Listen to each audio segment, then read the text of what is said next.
رجس سے دور رکھ. نا نا نا, عربی کے قرینے بتا رہے آیت کے اندر, آیت کا ترجمہ بتاتا ہے کہ رجس کو ان سے دور رکھ, دور رکھ, دور رکھ.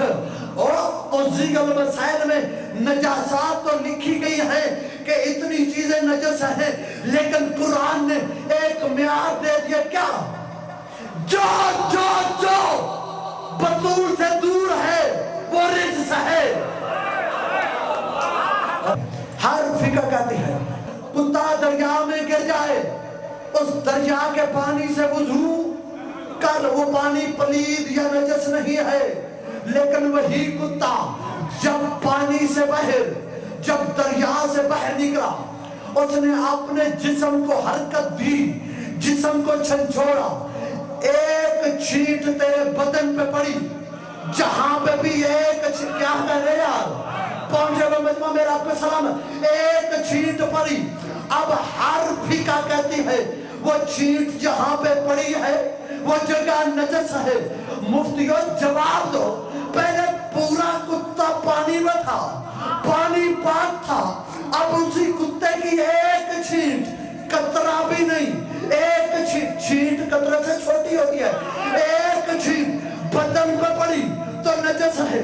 ہر مولوی نے یہ جواب دیا, پہلے طہارت کے دریا کے ساتھ منسوب تھا, جیسے ہی طہارت کے دریا کو چھوڑا وہی کتے کا کتا رہ گیا. طہارت کے دریا کا نام بطول ہے, جو بطول کو چھوڑ دے وہ آج بھی نجس ہے, وہ کر میرے تیسرے یا دوسرے دن عرب کے دستور کے مطابق اللہ کا نبی شادی کے بعد, علی کی شادی کے بعد علی سے ملنے گئے. کتابوں میں لکھا ہے, پوچھا کیفا وجدتہا, بطول تمہیں کیسی لگی علی, بطول تمہیں کیسی لگی. جملہ نہیں پڑھوں گا, آپ کے چہرے پڑھوں گا. علی نے فرمایا یا رسول اللہ, کلما نظرت الی وجہہا رأیت رسول اللہ, یا رسول اللہ آپ کی عزت کی قسم, میں نے جب بھی بطول کو دیکھا مجھے بطول سے رسول نظر آیا. کیا یہ حدیث میں ایک امام سے نہیں, دو اماموں سے منصوب حدیث ہے.